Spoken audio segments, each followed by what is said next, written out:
జగన్మాత గురించి ఎంత చెప్పినా తక్కువే.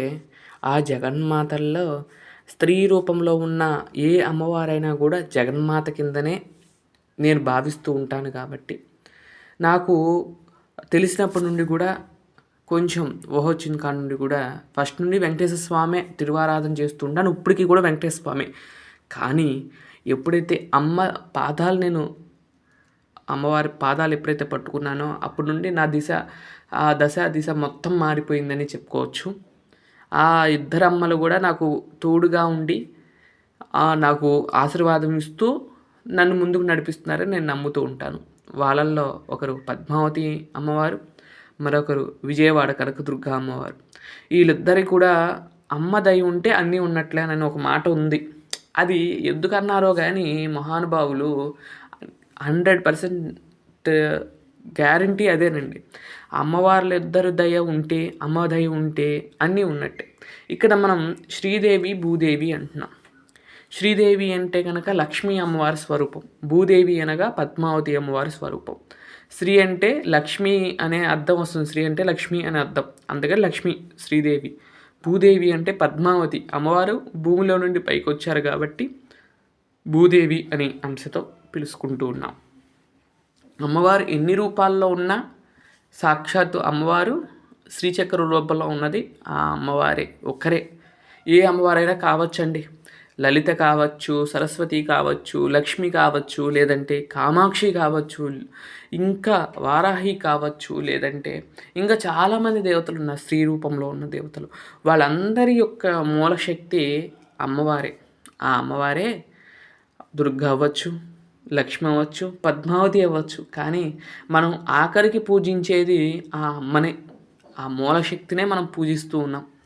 అలాంటి రూపాల్లో మనకు వివిధ రూపాల్లో వివిధ ఆకృతుల్లో అమ్మవారు మనకు దర్శనమిచ్చినా మనం అందరం చేరేది ఆ జగన్మాతలోనికే. స్వామి కూడా ఆమె లేనిదే ఆ శక్తులన్నీ కూడా ఉండవట. అలాంటిది మనం ఎప్పుడైనా కూడా పూజ చేసేటప్పుడు శివుడు పార్వతిగా పూజ చేస్తూ ఉంటాం. లక్ష్మీనారాయణులుగా పూజ చేస్తూ ఉంటాం. ఎవరైనా దంపతులు కనపడ్డారంటే లక్ష్మీనారాయణులుగా అంటారు, లేదంటే శివ పార్వతులుగా అంటారు. అంతేగాని ఒక్కరిగా మాత్రం ఎప్పుడు కూడా భేదం చేయకూడదు.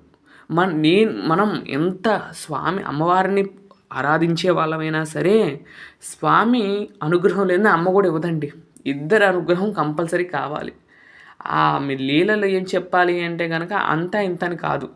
ముందు అమ్మకి చెప్పి తర్వాత స్వామికి చెప్తే తప్పకుండా కోరిక ధర్మబద్ధమైనదైతే అమ్మే తీర్చుతుంది. కానీ మనం ఏం చేయాలి? అమ్మ దగ్గరికి వెళ్ళి మనం అడిగితే అమ్మ వెళ్ళి నాన్నగారికి చెప్పి ఆ నాన్నగారి నుండి మనకి అనుగ్రహాన్ని ఇస్తూ ఉంటుంది. మన ఇంట్లో కూడా ఈ విషయం నేను చాలాసార్లు చెప్తూ ఉంటాను. నాకు అనుభవంలోకి వచ్చిన మాటే.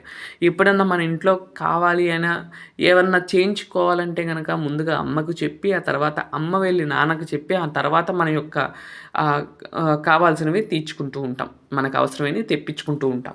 అలాగే ఆ అమ్మవారు కూడా అంతే కదండి. స్వామి కూడా అంతే కదండి. స్వామి ఇప్పుడు అంటే పురుషకారులు ఎవరైనా సరే కొంచెం గంభీరంగా ఉంటారు. అలానే స్వామి కూడా కొంచెం గంభీరంగా ఉంటారు. అన్నీ ఇచ్చేస్తే పిల్లలకి ఏంటంటే ఆ స్వామి ఉద్దేశం ఏంటంటే అన్నీ పిల్లలకి ఇచ్చేసేసామనుకోండి వాళ్ళు సరిగ్గా మాట వినరని ఏమో కానీ స్వామి ఏం చేస్తాడంటే పరీక్షలు పెడుతూ ఉంటాడు. కానీ అమ్మ అలా కాదు. అంటే కన్న ప్రేమ కదండి ఆ జగన్మాత. అందుకని ఆమె ఏం చేస్తుంది, పోనీలే ఇచ్చేసాయి అన్నట్టు ఉంటుంది. కానీ అలా కాదు స్వామి. కానీ వాళ్ళ కర్మ అనుసారమే నేను ఇస్తానంటాడు స్వామి. అమ్మేమో ఇచ్చేయమంటుంది. అమ్మ వాత్సల్యంతో ఇచ్చేయమంటుంది. అలా ఎప్పుడైతే మనం అమ్మను ఆచరించి అమ్మ ద్వారాగా స్వామిని మనం ఎప్పుడైతే పొందుతామో అది నిజమైన మనకి మోక్షం అనేది లభిస్తున్నది. అలాంటి మోక్షాన్ని మనకి ఇవ్వమని ఆ అమ్మవారిని కోరుకుంటూ ఉండాలి కూడా. అలా అమ్మని కోరుకుని ఆ తర్వాత స్వామిని మనం అడిగితే ఎటువంటి కోరికలైనా సరే వెమ్మటే తీరటానికి అవకాశం ఉంటుంది. అలాగే మనం తిరుమల యాత్ర చేసేటప్పుడు చాలామంది ఇప్పుడు అంటే నాకు తెలియదు కానీ ముందంటే అమ్మవారి దర్శనం చేసుకోవాలట. అమ్మ దర్శనం చేసుకుని అమ్మ దగ్గర మనం ఒక కోరికను కోరుకుని తర్వాత స్వామి దగ్గరికి వెళ్ళినప్పుడు అమ్మవారు ఎక్కడుంటారండి? స్వామివారి యొక్క వక్షస్థలంలో ఉంటారు. లక్ష్మి కావచ్చు, ఆమె పద్మావతి కావచ్చు. ఆమె ఏం చేస్తుందండి? ఈ భక్తుడు ఈ బిడ్డ నా బిడ్డ నా బిడ్డకి నువ్వు కోరిక తీర్చమని అమ్మ అక్కడ రికమెండేషన్ చేస్తుందండి. ఆ రికమెండేషన్ చేయంగానే మళ్ళీ అలిగిద్దేమోనని, లేదంటే ఆహ్, అని స్వామి ఏమనుకుంటాడు, ఇచ్చేయాలన్నట్లుగా ఇచ్చేస్తూ ఉంటాడు. అలాగే మనం మనం వెళ్ళి ముందు అమ్మ దర్శనం చేసుకుని, అమ్మ సేవలో పాల్గొని, అమ్మకు నచ్చితే ఆటోమేటిక్‌గా స్వామికి నచ్చేస్తాము.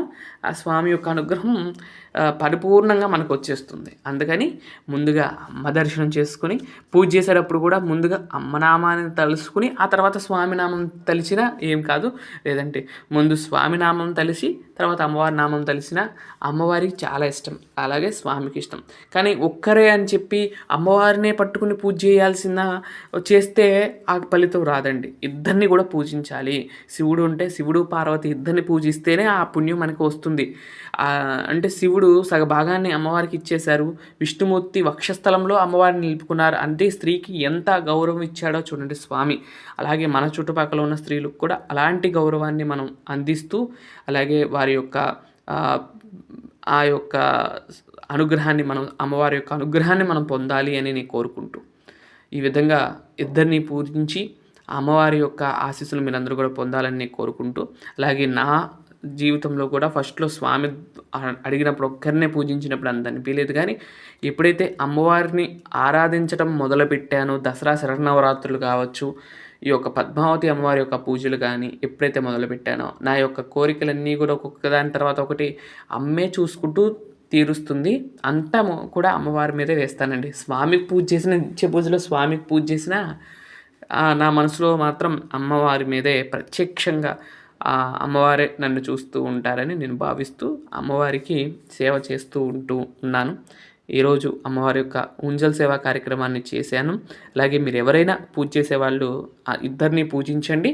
అనేక శుభ ఫలితాలు మీరు అందుకుంటారు. ముందుగా అమ్మను పూజించి తర్వాత స్వామిని పూజించినా మీ యొక్క ఇష్టకామ్యాలన్నీ కూడా త్వరగా తీరతాయని నేను నమ్ముతూ ఉంటాను. మీరు కూడా ఒక్కసారి ట్రై చేయండి అమ్మవారిని కోరుకుని.